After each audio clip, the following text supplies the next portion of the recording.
Ligados e integrados. Oferecimento Seara. Surpreenda-se com Seara. Ouro Fino. Saúde animal. Sexta-feira, feriado, também é dia de Ligados e Integrados. Que bom te encontrar por aqui. Já que estamos nos aproximando do horário do almoço, me conta uma coisa. Você tem o costume de congelar as carnes e descongelar na hora do preparo? Sabia que existe uma forma certa para fazer isso? Hoje você vai aprender. E mais, o crechário é uma das fases mais desafiadoras para os suinocultores devido ao estresse dos animais após o desmame. E as doenças respiratórias podem piorar esse cenário.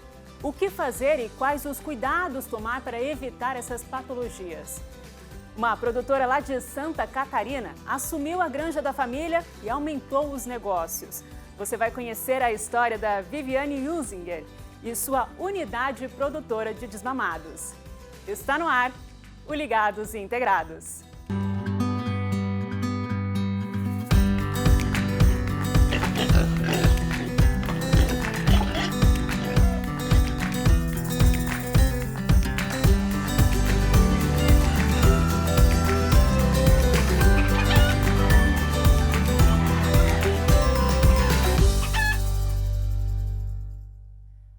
As doenças respiratórias influenciam no desempenho dos suínos ao longo da fase de creche?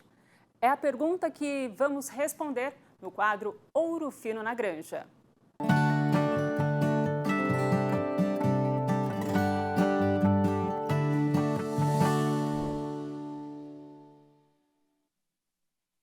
Estamos no outono, época em que as temperaturas começam a cair e faz o suinocultor ficar atento. O clima mais frio pode contribuir com a propagação de doenças respiratórias entre os suínos e prejudicar o desempenho do rebanho na fase de creche.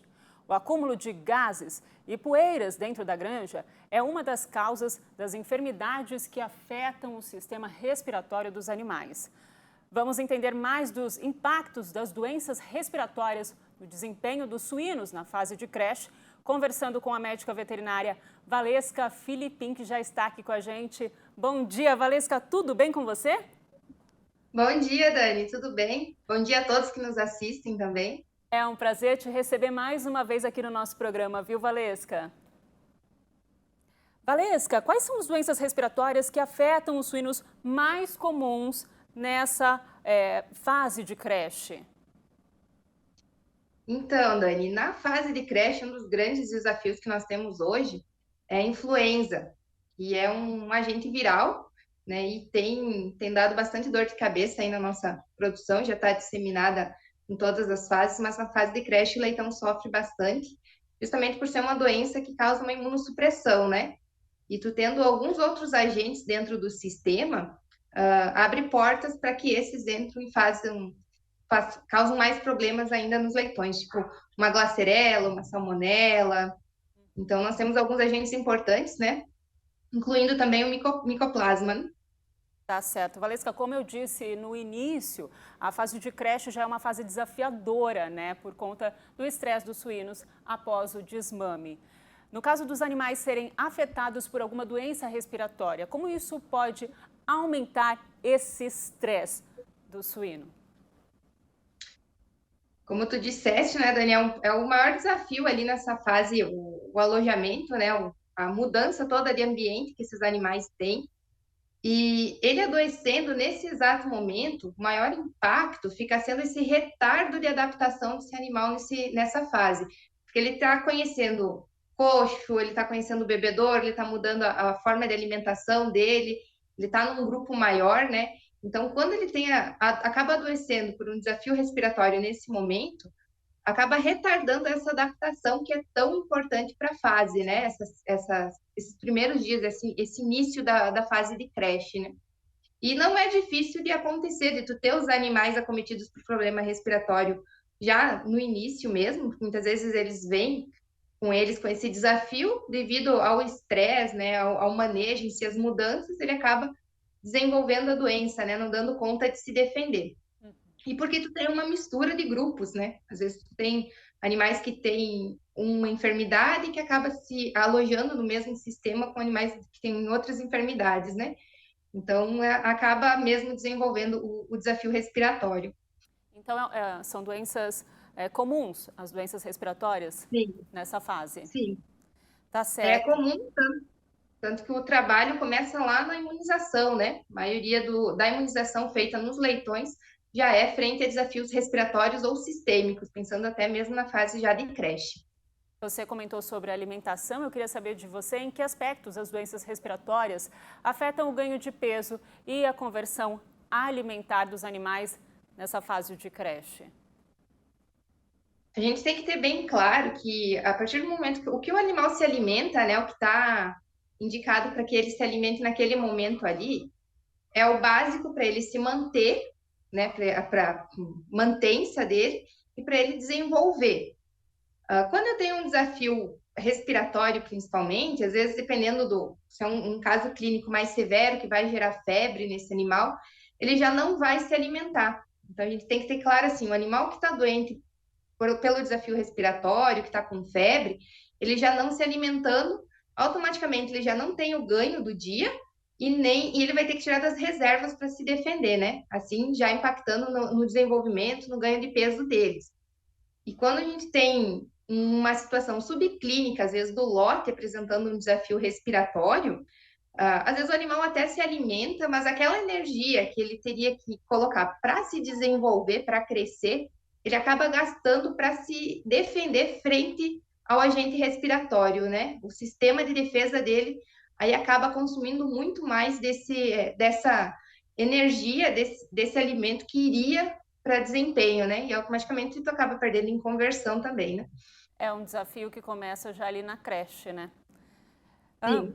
Valesca, como o manejo da ambiência é um fator primordial para a proteção do rebanho contra os causadores das doenças respiratórias? Eu queria que você comentasse com a gente.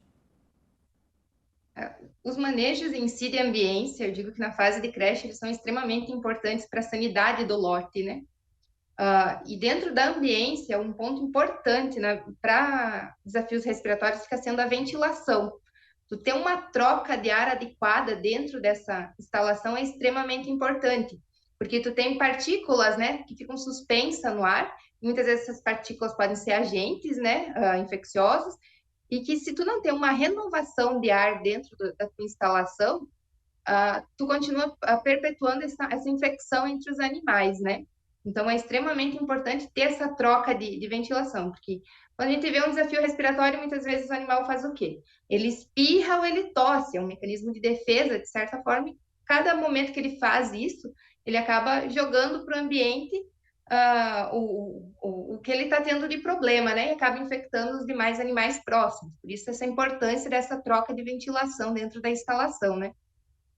Tá certo. Bom, Valesca, já estamos no outono com ele, as temperaturas mais frias.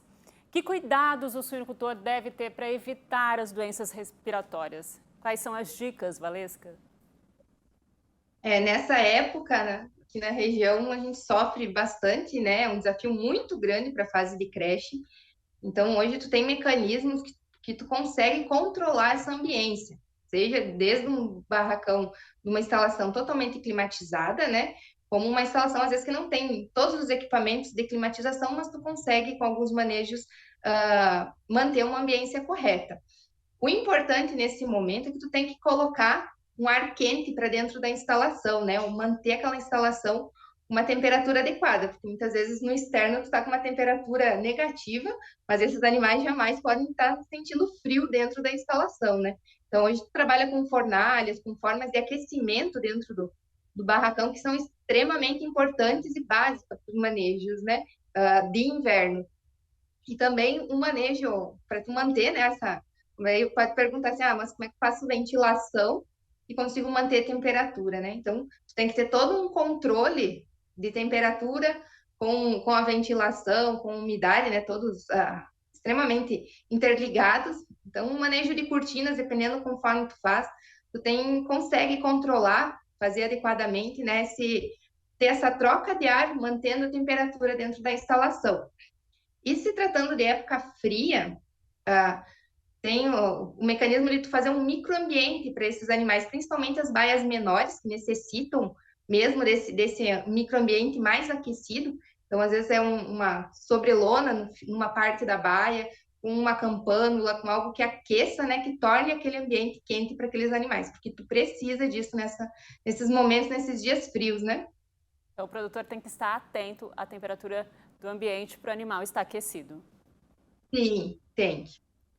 Tá certo. Muito obrigada pela sua participação e por todas as informações que você trouxe aqui para gente. Imagina, eu que agradeço, Dani. Obrigada. Até uma próxima, viu, Valesca? Até Tchau. mais. Me conta uma coisa, você tem o costume de congelar alimentos aí na sua casa?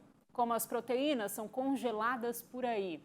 No próximo bloco, a nutricionista Fabiana Borrego traz dicas sobre esse assunto. A gente já volta.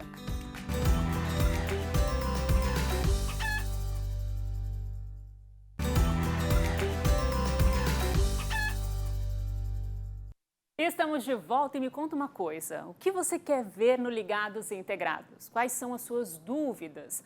Nos envie sua mensagem que nós acionaremos um especialista para te ajudar. Fique à vontade também para nos enviar vídeos mostrando um pouco do seu trabalho aí no campo. O nosso número de WhatsApp é 11 97571 3819. O número está aí na tela para vocês. A Viviane, produtora de Santa Catarina, tomou a frente dos negócios da família e aumentou a propriedade. A granja de suínos, que começou pequena lá nos anos 90, hoje é uma unidade produtora de desmamados que conta com mais de 1.500 matrizes. Dá só uma olhada.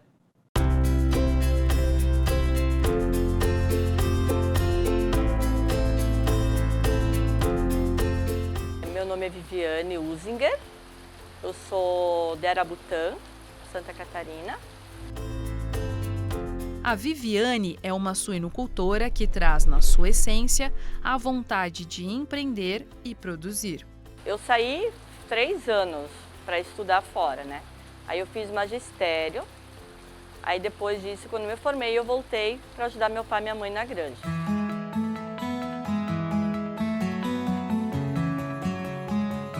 Meu pai, antes da granja, tinha roça, plantava milho, plantava soja, né? E aí depois ele pegou e foi fazer a granja. Ele começou com 120 animais, ele tinha uma multiplicadora. Depois a gente foi aumentando, cada 5 anos aumentava um pouco, né? A união e o esforço fizeram a diferença e a evolução da granja foi constante. Tempo depois, a produtora assumiu a propriedade da família com a intenção de expandir os negócios. Eu não gosto do calor, né? E eu queria climatizar a granja, porque no verão é bem difícil na nossa região criar leitão, né? A gente se prepara para o inverno, mas para o verão ninguém se prepara, né? Mas o inverno é aqueles 3, 4 meses. E nos demais meses os animais sofrem, né? Então a fêmea não se alimenta direito, tu tem uma mortalidade muito maior e tudo mais. Daí quando eu quis climatizar e aumentar, ele passou para mim então. Com visão e empenho, a Viviane se tornou destaque na unidade. Hoje a gente é um modal, né? Tem 1.500 matrizes. Para o suporte desses animais, a unidade produtora de desmamados climatizada conta com 3 salas de maternidade e 3 de gestação, sempre pensando no bem-estar animal. A granja hoje ela tem um resultado muito bom, né? É uma das minhas melhores granjas. A gente está com 31 desmamados fêmea ano e o animal ele sai com uma condição muito melhor. A atuação das mulheres vem crescendo em todos os segmentos da suinocultura.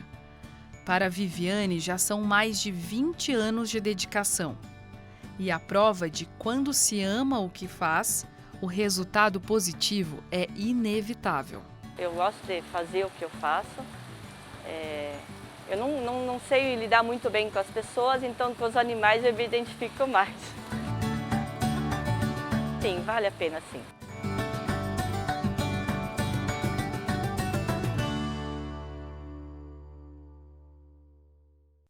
Parabéns, Viviane, pela iniciativa e pelo trabalho. Um abraço para vocês aí.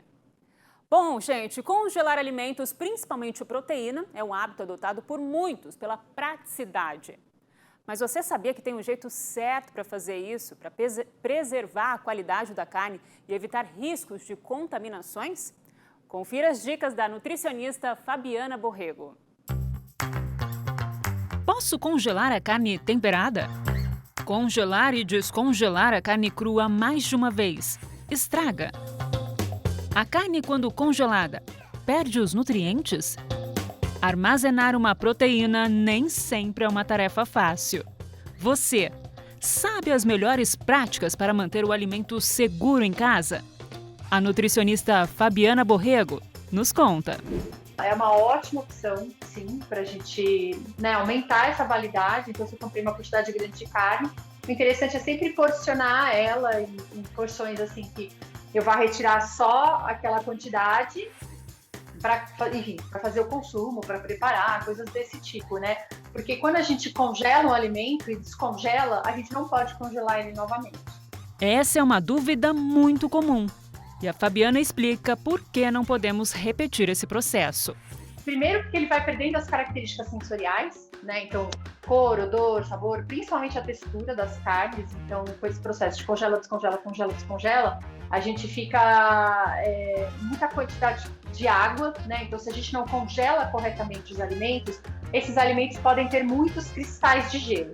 E quando a gente descongela esses cristais de gelo, eles viram água, né? Então, aquilo lá vai comprometendo as características sensoriais daquele alimento. E se a gente, nesse processo de congela e descongela, congela e descongela, a gente não descongela de forma correta, esse alimento pode estar contaminado. Então, a gente pode favorecer a multiplicação de micro-organismos, né, durante esse processo de congela e descongela. E existe uma forma correta de congelar a proteína? Quanto menos cristais de gelo a gente tiver, melhor, né? Então, por exemplo, se eu vou congelar um alimento que está quente, então o interessante é deixar ele esfriar em temperatura ambiente até no máximo 65 graus Celsius. Esfriou em temperatura ambiente 65 graus Celsius, eu coloco sob refrigeração para que eu desça ainda mais a temperatura deste meu alimento e posteriormente eu coloco no freezer. Por quê? Porque geralmente quando a gente tem um alimento quente, geralmente ele gera vapor. Então, se eu tampo ali, ponho a tampinha em cima, por exemplo, de uma carne, ensopado, e aí eu pus a tampinha ali, aquele vapor, né, vai ficar em forma de água em cima da tampa, e se eu for congelar diretamente, essas gotículas de água, elas vão virar cristais de gelo. Esses cristais de gelos, quando descongelados, se transformam em água e prejudicam o cozimento da carne. Só esse cuidado de não ter cristais de gelo, de não ter vapor, né? Quanto mais vapor, mais cristais de gelo vão se formar. E essa técnica do temperatura ambiente, refrigeração e depois congelamento é o melhor. Essa dica é importante e bacana para a gente manter as características sensoriais desse alimento. Mas atenção, a carne crua temperada não pode ir para o freezer. Crua, não, porque geralmente crua, por exemplo, se eu coloco sal nessa carne, o sal ele tem a função de tirar água, então ela vai perder água. Né? Dependendo do tipo de alimento, se eu coloco um ácido, eu vou deixar, por exemplo, uma penha d'alho, alguma coisa desse tipo, esse ácido vai comprometer a qualidade da carne ali crua. Então, congelar sempre crua in natura mesmo, ou se for temperada, aí vai ter que passar por um processo de cocção, seja no forno, no fogão, na churrasqueira, enfim, onde for. E você sabia que o corte da carne também pode alterar o congelamento da proteína? Carnes mais gordurosas, como a picanha suína, levam mais tempo para congelar. Crua, por exemplo, se é uma carne que tem um teor grande de gordura, ela vai congelar um pouco diferente de uma carne que não tem um teor grande de gordura. A gordura no freezer, ela não congela. A proteína, que é o restante ali da carne, enfim, outras vitaminas, minerais, água e tudo mais, elas acabam congelando. E quando a dúvida é sobre o tempo que a carne pode ficar congelada, a nutricionista explica. É a temperatura que vai determinar a validade do produto e não o tipo de produto que vai determinar a validade. Outras coisas importantes também é não deixar um acúmulo muito grande de gelo dentro desse equipamento, ou então armazenar muita coisa ao mesmo tempo. Por exemplo, eu tenho lá uma carne bovina, uma suína, um frango e do lado eu tenho polpa de fruta. né? Não pode, a gente tem que deixar segregado para que não tenha contaminação cruzada. Agora que entendemos o passo a passo para levar a carne para o congelador e a forma de descongelar, conta pra gente, Fabiana. É mito ou verdade que a carne congelada perde os nutrientes? Isso é um grande mito. O único nutriente que se perde é a vitamina C, porque ele oxida e evapora muito rapidamente. Ela se dispersa muito rapidamente. Mas os demais nutrientes, eles ficam todos presentes ali na carne. Então não existe perda nenhuma. O congelamento é uma ótima técnica de conservação dos alimentos.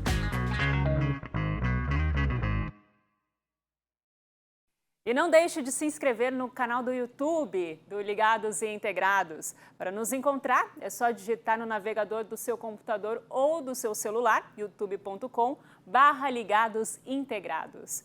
Corre lá para se inscrever e para ficar por dentro de todos os nossos conteúdos. Pronto, todos os recados foram dados. Agora eu quero desejar um ótimo feriado para você, um excelente final de semana e também quero te lembrar que semana que vem estamos de volta. Segunda-feira, às 11h30 da manhã, tem mais Ligados e Integrados e eu conto com você. Até lá!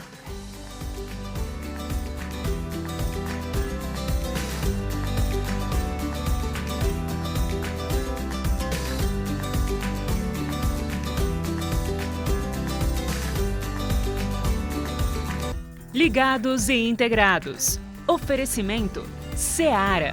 Surpreenda-se com Seara. Ouro Fino. Saúde animal.